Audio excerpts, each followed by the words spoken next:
오늘 본문이 들어있는 창세기 3장은 인간이 어떻게 타락했는지, 그리고 지금도 우리 인간이 어떻게 타락해져 가고 있는지, 거기에 대해서 보여주고 있는 그런 장면입니다. 1절에 보시면 뱀으로 상징된 사탄의 출현으로 인해서 인간의 타락이 시작이 되어집니다. 자, 여기 1절에 보면 이 뱀에 관해서 이렇게 묘사를 하고 있죠.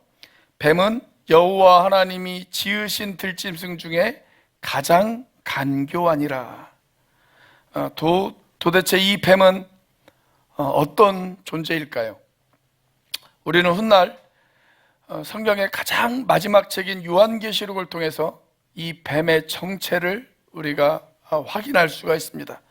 자, 요한계시록 12장 9절 말씀을 같이 한번 읽어보겠습니다. 시작. 큰 용이 내쫓기니 옛뱀 곧 마귀라고도 하고 사탄이라고도 하며 온 천하를 꿰는 자라. 그가 땅으로 내쫓기니 그의 사자들도 그와 함께 내쫓기니라. 자, 여기 보면 뱀의 정체를 뭐라고 그랬어요? 큰 용이라고 하고 옛 뱀이라고도 불리고 그 다음에 마귀라고도 불리며 사탄이라고도 한다. 그렇게 이야기가 되어져 있습니다. 그러니까 사탄이 이 뱀의 정체였습니다. 자, 사탄이 땅으로 쫓겨났습니다. 그때 혼자 쫓겨난 것이 아니고 그의 부하들을 데리고 쫓겨났습니다. 자, 그래서 여기 보면 그의 사자라고 하는 말이 등장을 하죠. 그의 사자라고 하는 말은 사탄의 부하들인 귀신들을 이야기하는 것입니다. 자, 또 비슷한 내용이 요한계시록 20장에도 소개가 되어지고 있는데요. 뱀이라고 불리는 사탄의 최후를 이야기하는 그런 모습을 기록하고 있습니다. 자, 요한계시록 20장 2절 말씀입니다. 같이 한번 읽어보겠습니다. 시작. 용을 잡으니 곧 옛 뱀이요 마귀요 사탄이라. 잡아서 1000년 동안 결박하여. 자, 이것이 사탄의 마지막 모습입니다. 사탄은 결국 결박되어져서 불구덩이에 던져지는 것으로 그렇게 최후를 맞이할 것입니다. 자, 그래서 오늘 본문을 이렇게 생각을 하시면 됩니다. 사탄이라고도 하고 마귀라고도 불리는 그 존재가 뱀을 이용해서 사람에게 접근한 것이다 라고 그렇게 보시면 됩니다. 자, 왜 하필 사탄은 뱀을 이용했을까요? 아마도 이 뱀이 하나님이 지으신 피조물 중에 가장 아름답고 가장 지혜로운 존재였기 때문에 그랬을 것입니다. 자, 우리가 그 증거를 1절에서 찾아볼 수 있어요. 자, 1절이 이렇게 기록되어 있죠. 그런데 뱀은 여호와 하나님이 지으신 들짐승 중에 가장 간교하니라. 여기 간교하다라고 하는 말이 히브리어로 아름이라고 하는 단어입니다. 아름. 그런데 이 아름이라고 하는 단어의 원래 뜻은 지혜로운 자라고 하는 뜻을 가지고 있어요. 지혜로운 자. 그래서 이 간교라고 하는 말보다는 가장 지혜롭다로 번역하는 것이 훨씬 더 원문에 가깝습니다. 결국 아담과 하와를 속인 이 뱀이 어떻게 되어졌습니까? 하나님의 심판을 받죠. 하나님의 심판을 받아서 땅에서 기어 다니게 되었습니다. 그때부터 지금까지 뱀은 땅을 기어 다닙니다. 그런데 아마 타락 이전에는 뱀이 걸어 다녔을 가능성이 상당히 큽니다. 그렇죠? 그리고 말도 하고 아주 지혜로운 그런 동물이었을 것입니다. 그래서 만약 인간이 타락하는 사건이 발생하지 않았다면 자매님들이 가장 좋아하는 애완동물이 아마 뱀이었을 것입니다.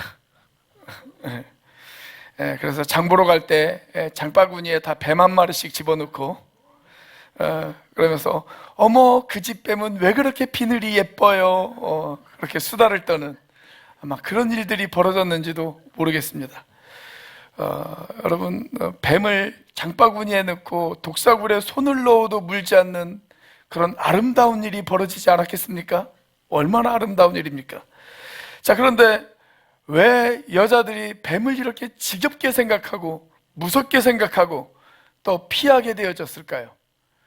그것이 바로 타락의 결과예요. 타락의 결과. 타락의 결과, 뱀과 원수가 되었습니다. 자, 오늘 본문에서 사탄은 인간을 타락시키기 위해서 상당히 전략적으로 다가오는 그런 모습을 우리가 확인할 수가 있습니다. 자, 인간을 타락하게 만든 사탄의 4가지의 전략이 있어요. 그 4가지의 전략이 과연 무엇일까요? 첫째, 하나님의 말씀을 의심하게 만듭니다. 여러분, 사람이 타락하는 과정을 보면 가장 먼저 마음속에 생겨난 것이 뭐냐면 하나님에 대한 의심이에요. 하나님에 대한 의심. 하나님의 말씀을 의심하게 만들었습니다. 자, 누가 하나님의 말씀을 의심하게 만들었습니까? 사탄이 그랬죠. 사탄이 하나님의 말씀을 의심하도록 그렇게 만들었어요. 자, 여기 1절을 보시면 뱀이 여자에게 뭐라고 물어요? 하나님이 참으로 너희에게 동산 모든 나무의 열매를 먹지 말라 하시더냐? 이렇게 묻죠. 의문형으로 끝이 나요. 질문으로 끝이 납니다. 자, 여기에서 우리는 사탄의 또 다른 목표를 우리가 하나 확인할 수가 있는데, 사탄은 우리가 믿고 있는 하나님에 대해서 부정적인 이미지를 심어주려고 애를 씁니다. 그래서 여기 뭐라고 그랬어요? 하나님을 마치 무서운 하나님으로, 무엇인가 자꾸 우리를 금지하시는 그런 하나님으로 그렇게 묘사를 해놓고 있어요. 하나님이 참으로 동산 모든 나무의 열매를 먹지 말라 하시더냐. 자, 여기에서 우리가 주의 깊게 살펴봐야 되는 단어는 모든이라고 하는 단어입니다. 모든. 여러분, 하나님이 동산 모든 나무의 열매를 먹지 말라고 하신 적이 있습니까? 없습니까? 없습니다. 없어요. 자, 창세기 2장 16절입니다. 같이 한번 읽어보겠습니다. 시작. 여호와 하나님이 그 사람에게 명하여 이르시되 동산 각종 나무의 열매는 내가 임의로 먹되. 자, 여기 분명히 뭐라고 기록되어 있어요? 각종 나무의 열매는 어떻게 해도 된다고요? 내가 임의로 먹어도 된다. 그렇게 이야기를 하셨습니다. 너희들이 모든 나무의 열매는 다 먹어도 돼. 너희들이 마음껏 먹고 마음껏 즐겨. 이게 하나님의 의도였어요. 하나님의 의도. 자, 그런데 사탄은 우리에게 하나님에 관한 어떤 이미지를 심어주고 있습니까? 하나님이 너희더러 동산 모든 나무의 열매를 먹지 말라고 하시더냐? 이렇게 물어요. 마치 우리를 감시하고 우리를 통제하고 그것으로 부족해서 우리를 처벌하시는 무섭고 잔인한 하나님, 매우 부정적인 하나님, 그런 하나님으로 우리를 유혹하고 있습니다. 여러분, 사탄은 지금도 우리가 하나님에 대한 경외심을 갖지 못하도록 끊임없이 하나님의 말씀을 의심하게 만듭니다. 사탄은 아주 지혜로운 존재입니다. 자, 마귀가 처음에 하와에게 접근할 때, 사람에게 접근할 때 아담과 하와 중에서 누구에게 먼저 접근을 했어요? 하와에게 먼저 접근을 했죠. 하와에게. 아담에게 먼저 접근한 것이 아니고 이 뱀이, 사탄이 하와에게 먼저 접근했어요. 저는 그것이 사탄의 전략이었다고 생각을 합니다. 사탄이 판단했을 때 아담과 하와 중에 훨씬 공략하기 쉬운 대상이 누구였냐면 하와였어요. 하와. 왜 그런 판단을 내렸을까요? 왜 여자를 공격하기가 더 쉬웠을까요? 여자가 약한 존재였기 때문에 그랬을까요? 여자여 그대의 이름은 약한 자이니라. 그래서 그랬을까요? 아닙니다. 창세기 2장을 읽어보시면 하나님이 모든 열매는 다 먹어도 되지만 선악을 알게 하는 나무의 열매는 먹지 말아라. 네가 그것을 먹는 날에는 반드시 죽으리라. 이 말씀을 하나님이 누구에게 주셨어요? 아담에게 주셨어요. 아담에게. 이 말씀을 주실 때는 아직 하와가 만들어지기 전이에요. 아담에게 이 말씀을 주셨단 말이죠. 나중에 하와에게도 하나님이 이 말씀을 하셨는지는 모르겠지만 적어도 성경에 기록되어 있는 것만 보자면 하나님께서는 이 말씀을 아담에게 하셨습니다. 자, 그렇다면 하와는 이 이야기를 누구를 통해서 들었을까요? 아담을 통해서 들었겠죠. 아담을. 여러분, 우리도 누군가에게서 직접 말을 듣는 것보다 한 다리 건너서 말을 들으면 그 말의 무게가 가벼워지지 않습니까? 그래서 사탄이 판단했을 거예요. 자, 하나님의 말씀을 직접 들은 아담보다는 아무래도 한 다리 건너서 그 말을 들은 하와가 공략하기 더 쉬울 것이다 라고 판단했던 것으로 보입니다. 여러분, 사탄은요, 우리의 약점을 기가 막히게 잘합니다. 기가 막히게 잘해요.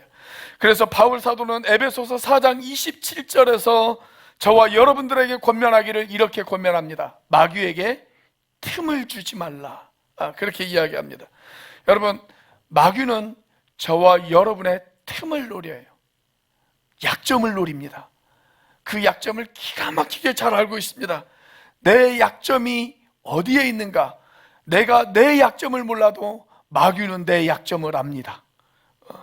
우리의 약점이 보이는 순간 여러분, 마귀는 그 약점을 파고듭니다. 어떤 사람에게는 돈이 약점이 되어질 수가 있습니다. 어떤 사람에게는 세상의 성공이 약점이 되어질 수가 있습니다. 어떤 사람에게는 세상의 취미가 약점이 되어질 수가 있고, 어떤 사람에게는 자녀가 약점이 되어질 수도 있습니다. 그리고 어떤 사람에게는 성적인 타락이 약점이 되어질 수도 있습니다. 그래서 이런 약점을 사탄이 공략을 해요. 공략을. 그렇기 때문에 여러분, 그 약점을 통해서 자꾸 우리가 하나님과 멀어지도록 그렇게 우리에게 의심을 갖다 놓고, 그리고 그 약점으로 인해서 우리를 공격하는 거예요. 그것이 사탄의 첫 번째 전략입니다. 자, 오늘 본문에서도 하나님이 참으로 동산 모든 나무의 열매를 먹지 말라고 하시더냐? 라고 하면서 사탄이 하나님의 말씀에 대해서 의심을 갖게 만들죠. 여러분, 우리가 하나님의 말씀을 붙잡고 있는 한 사탄이 우리를 공략할 수가 없어요. 우리를 흔들어댈 수가 없습니다. 여러분, 그래서 사탄은 할 수만 있으면 계속해서 우리가 하나님의 말씀을 의심하게 만듭니다. 우리가 하나님의 말씀과 멀어지게 만듭니다. 우리가 하나님의 말씀에서 떠날 수 있도록, 하나님의 말씀을 불신할 수 있도록 말씀의 권위를 계속 흔들려고 사탄은 시도할 것입니다. 그러나 우리가 하나님의 말씀을 굳게 붙잡고 있다면 사탄은 결코 우리를 흔들 수가 없습니다. 그러므로 사랑하는 여러분, 하나님의 말씀 위에 굳게 서시는 저와 여러분들이 되시기를 주님의 이름으로 축복합니다. 자, 인간을 타락시키기 위한 사탄의 전략 무엇일까요? 두 번째로 하나님의 말씀을 왜곡하게 만듭니다. 자, 첫 번째 전략은 의심하게 만들어요. 그리고 두 번째 전략은 그 말씀을 왜곡하게 만듭니다. 어떤 경우에는 이 첫 번째 전략과 두 번째 전략이 거의 동시에 찾아올 때도 있어요. 자, 그래서 말씀을 의심하게 만들고 동시에 그 말씀을 왜곡시켜 버립니다.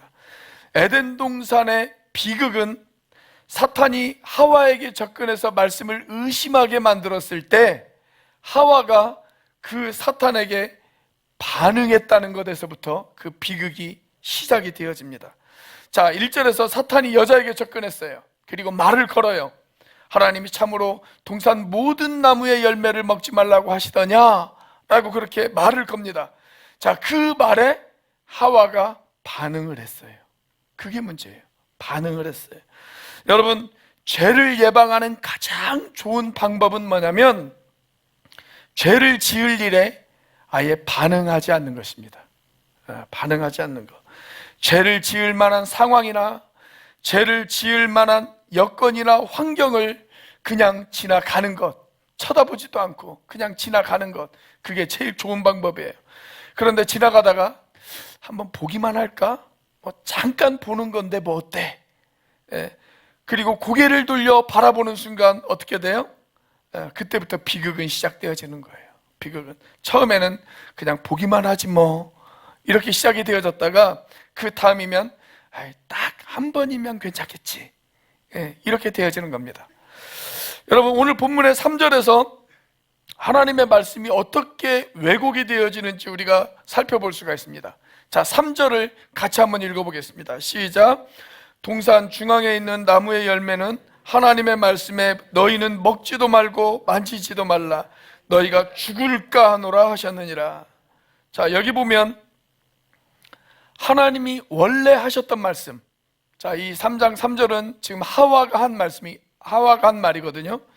그런데 하와가 한 이 말은 하나님이 원래 하셨던 말씀과 많이 달라졌습니다.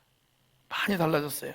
하나님이 처음에 하신 말씀은 이게 아니었어요. 하나님이 처음에 하신 말씀에 하나를 덧붙였고 하나를 뺐고 그리고 한 가지를 왜곡시켰습니다.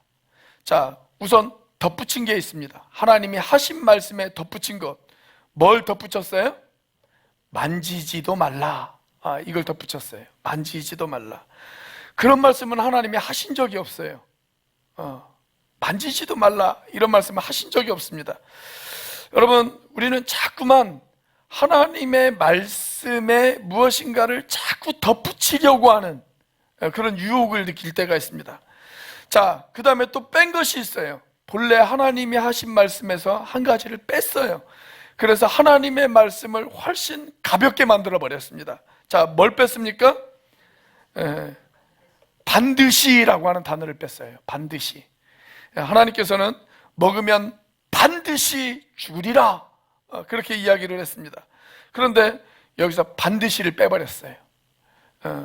자, 그리고 왜곡시킨 것이 있어요. 본래 하나님의 말씀은 반드시 죽으리라, 이게 하나님의 말씀이잖아요. 자, 그런데 하와는 이것을 어떻게 왜곡시켰습니까? 죽을까 하노라 이렇게 왜곡시켰습니다. 죽을까 하노라, 반드시 죽는다 라고 말했는데 하와는 뭐라고 이야기했냐면 죽을 수도 있어, 이렇게 왜곡시켜버린 거예요. 그러니까 하나님의 말씀에 하나를 덧붙였고 하나를 뺐고 하나를 왜곡시켰어요. 사탄의 수작에 말려 들어가는 하와의 모습을 우리가 볼 수가 있습니다. 여러분, 지금도 마찬가지입니다. 지금도 사탄은 이런 방법으로 우리를 교묘하게 이용할 때가 많습니다. 먼저 우리는 자기 자신을 합리화시킬 때가 있어요. 합리화를 시켜요. 죄를 짓기 전에 자기 방어 기제를 사용해서 자기를 합리화시킵니다. 그래야 죄를 지어도 우리 마음이 좀 덜 무겁잖아요. 가벼워지잖아요. 죄책감에서 좀 덜 할 수 있잖아요. 그래서 우리가 스스로 어떻게 합리화합니까? 야, 이건 어쩔 수 없는 상황이야. 이 상황은 어쩔 수 없잖아. 사람이 어떻게 완벽해질 수가 있어? 뭐 이러면서 우리가 우리 스스로를 자꾸 합리화시킨단 말이죠. 그렇게 합리화시킨 다음에 타락할 준비를 하는 것입니다. 여러분, 이런 과정은 시간이 오래 걸릴 수도 있고 단숨에 이루어질 수도 있습니다. 자, 그래서 우리가 죄를 멀리하기 위해서 가장 좋은 방법은 뭐냐면 죄에게 기회를 주지 않는 거예요. 기회를 주지 않는 것. 자, 그래서 데살로니가전서 5장 22절에서 바울은 이렇게 이야기합니다. 악은 어떤 모양이라도 버리라, 그렇게 이야기합니다. 악은 어떤 모양이라도 버리라. 여러분, 여러분들이 잘 알고 있는 시편 1편 1절 말씀을 보면 복 있는 사람에 대해서 이야기를 합니다. 자, 복 있는 사람이 어떤 사람입니까? 복 있는 사람은 첫째, 악인의 꾀를 따르지 아니하고 죄인들의 길에 서지 아니하고 오만한 자들의 자리에 앉지 아니하는 사람이다, 이렇게 이야기를 해요. 자, 그런데 여기에서 사용된 동사를 보면 점진적 병행법을 사용했습니다. 자, 우선 제일 먼저 나오는 단어가 뭐예요? 제일 먼저 나오는 동사가 악인의 꾀를 따르다라고 하는 말이에요. 따르다. 그 다음에 나오는 말이 서다라고 하는 말이 나옵니다. 자, 사탄이 우리를 유혹할 때 어떻게 유혹을 하냐면 일단은 따라가게 만드는 거예요. 따라가게 만들어요. 나는 그냥 잠깐 구경만 하는 거야. 그렇게 따라가게 만듭니다. 그렇게 따라가다 보면 어떻게 돼요? 그 자리에 서게 돼요. 그 자리에 머물러 있게 되어집니다. 그리고 그 자리에 한참 머물러 있다 보면 어떻게 되어질까요? 그 다음에 덥석 주저앉게 됩니다. 여러분, 도박이나 약물에 중독되어지는 그런 사람들의 이야기를 한번 들어보세요. 그 사람들의 이야기를 들어보면 항상 처음은 어떻게 시작하냐면 그냥 친구 따라서 갔대요. 친구 따라서 그 자리에 그냥 우연히 간 거예요. 우연히. 그래, 우연히 가다 보면 어떻게 합니까? 그 자리에 그냥 계속 머물러요. 그들과 계속 어울려요. 그러다 보면 거기에 깊이 빠져듭니다. 그래서 결코 헤어나올 수 없는 그 구렁텅이에 빠지게 되어지는 겁니다. 그래서 처음부터 어떻게 해야 돼요? 아예 걷지를 말아야 됩니다. 걷지를 말아야 돼요. 걷는 것 그 자체를 거부해야 된단 말이죠. 그래서 바울은 디모데에게 보내는 서신 가운데에서 우리의 경건을 이루는 아주 중요한 열쇠 세 가지를 이야기합니다. 두 가지를 이야기합니다. 우리의 경건을 이루기 위해서 우리가 취해야 될 것이 있고 우리가 버려야 될 것이 있다, 그렇게 이야기를 해요. 저와 여러분들의 경건 생활을 위해서 정말 우리가 경건한 사람이 되어지기 위해서 우리가 해야 될 것, 취해야 될 것이 있고 버려야 될 것이 있다. 취해야 될 것과 버려야 될 것을 분별할 수 있는 지혜가 우리들 가운데 있어야 된다라고 그렇게 이야기합니다. 자, 디모데후서 2장 22절입니다. 같이 한번 읽어보겠습니다. 시작.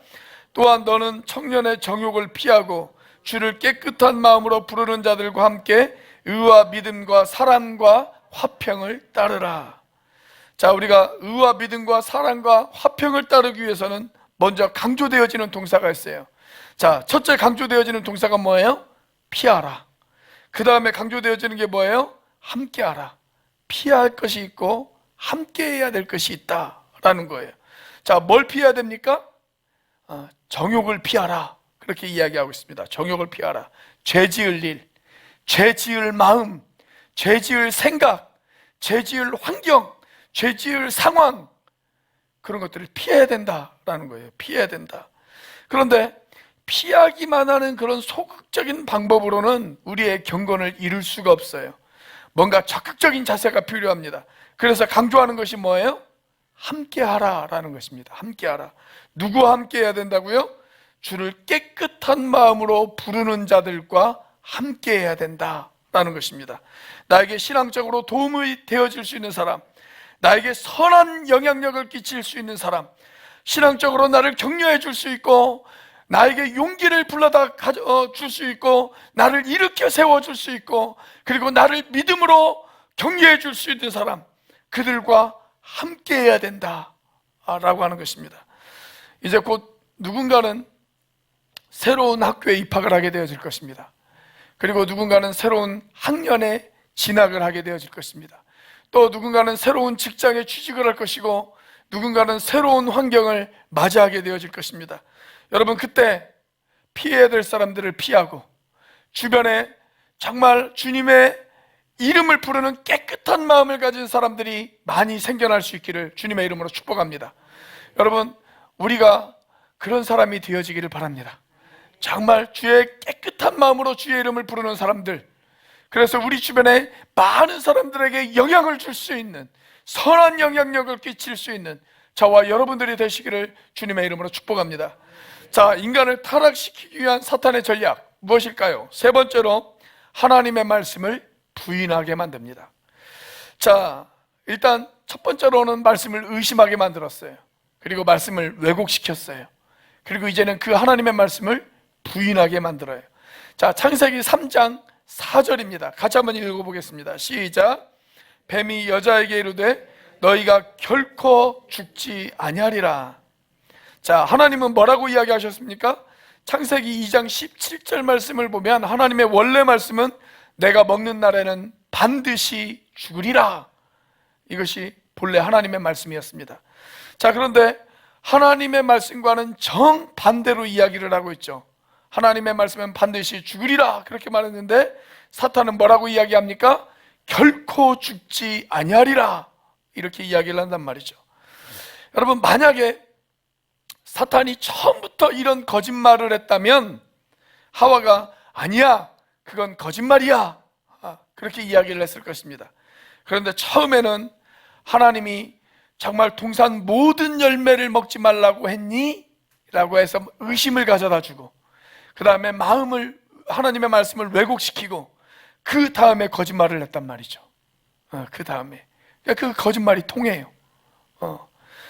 그래서 예수님은 요한복음 8장 44절에서 이 사탄의 정체를 뭐라고 이야기하고 있냐면 이렇게 이야기하고 있습니다.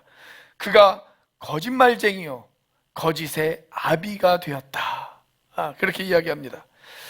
여러분, 우리가 학교 다닐 때 아버지에 대해서 많이 공부했죠. 아버지, 발명의 아버지 누굽니까? 에디슨. 교양학의 아버지 하이든.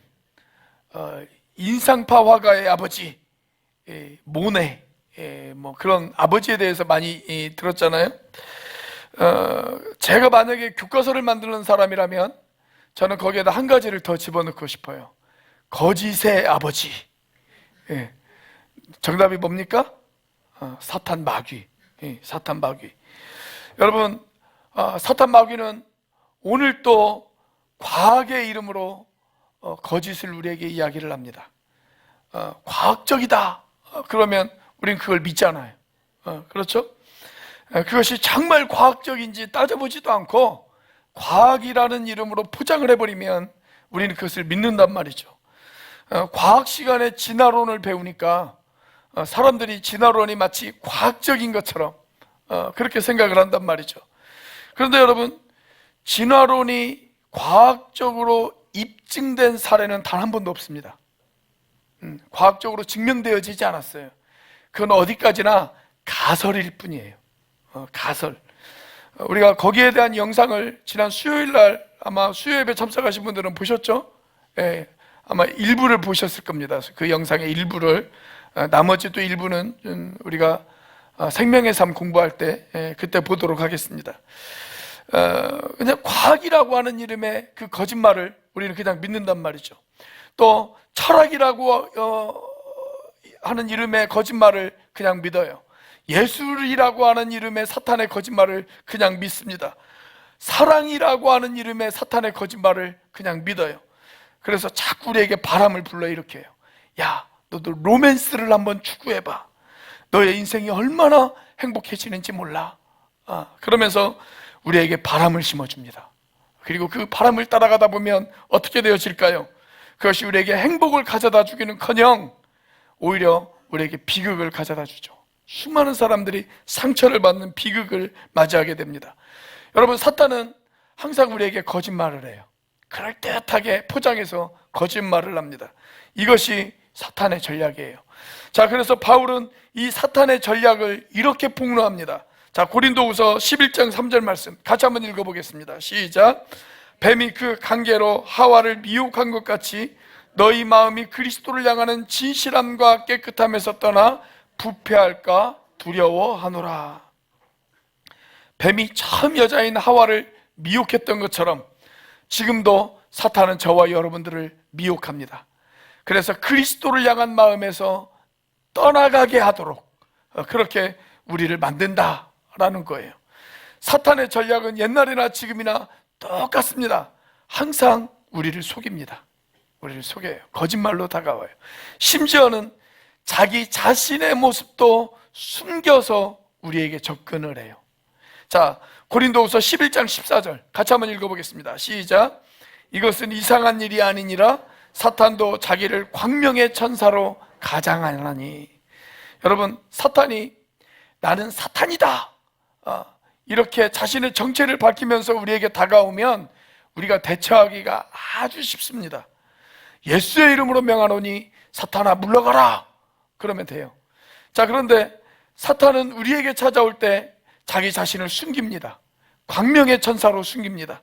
그래서 과학이라고 하는 가면을 쓰고 철학이라고 하는 가면을 쓰고 예술이라는 가면을 쓰고 아주 아름다운 모습으로 황홀한 모습으로 행복한 모습으로 그렇게 우리에게 찾아옵니다.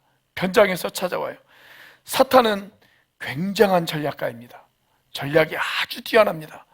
우리나라 축구 국가대표팀은 감독은 전략이 없는데 사탄은 전략이 있습니다.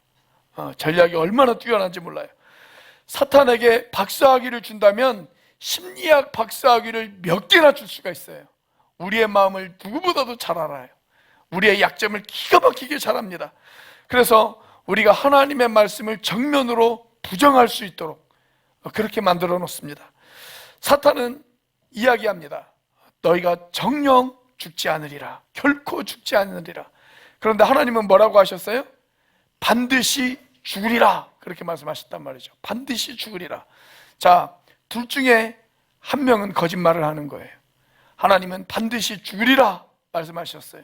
사탄은 결코 죽지 않으리라 이야기했습니다. 자, 죽음이 왔습니까? 안 왔습니까? 죽음이 왔죠. 죽음이 왔어요.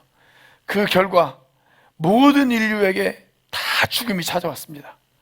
죽음이 찾아왔어요. 그래요, 여러분. 사탄은 진리를 의심하게 만들어요. 하나님의 말씀이 진리입니다. 그래서 여러분, 하나님의 말씀만이 참된 길이요 진리요 생명이라는 사실을 믿으시기를 바랍니다. 자, 인간을 타락시키기 위한 사탄의 마지막 전략 무엇일까요? 하나님의 말씀을 불순종하게 만듭니다. 말씀을 불순종하게 만들어요. 사탄의 최종 목적이 뭐냐면 하나님의 말씀을 불순종하게 만드는 거예요. 우리를 하나님의 말씀에게서 우리를 불순종하게 만들려고 사탄은 우리를 의심도 가져다 주고 하나님의 말씀을 왜곡도 시키기도 하고 하나님의 말씀을 부인하게도 만드는 겁니다. 자, 창세기 3장 6절입니다. 같이 한번 읽어보겠습니다. 시작. 여자가 그 나무를 본즉 먹음직도 하고 보암직도 하고 지혜롭게 할 만큼 탐스럽기도 한 나무인지라. 여자가 그 열매를 따먹고 자기와 함께 있는 남편에게도 주매 그도 먹은지라. 여기 마지막에 그도 먹은지라 이렇게 끝이 납니다. 먹지 말라고 한 것을 드디어 먹었어요. 이게 불순종이죠. 불순종. 그래서 우리가 이런 이야기를 합니다. 여자는 유혹에 약하고 남자는 여자에 약하다. 그렇게 이야기를 합니다. 여자는 뱀의 유혹에 넘어갔어요. 그리고 남자는 여자에게 넘어갔어요. 그런데 여러분, 아담이 이 선악과를 먹으면서도 아마 이런 생각을 했을 것입니다. 이것을 먹는다고 설마 죽기야 하겠어? 아마 이런 생각을 했을 거예요. 이미 뱀에게 넘어간 이 사람이 이걸 먹는다고 진짜로 죽기야 하겠어? 이런 생각을 했을 겁니다. 여러분, 사실 선악과를 먹은 것이 불순종이죠. 그리고 그 불순종의 결과로 죽음이 찾아왔습니다. 자, 그런데 그 이전에 선악과를 왜 먹었어요? 사람이 선악과를 왜 먹었습니까? 결코 죽지 아니하리라 라고 했던 사탄의 말을 믿은 거예요. 사탄의 말을 믿었다는 것은 누구의 말을 의심했다는 겁니까? 하나님의 말을 의심했다는 거죠. 하나님의 말을 불신했다는 거예요. 여러분, 그게 죄예요.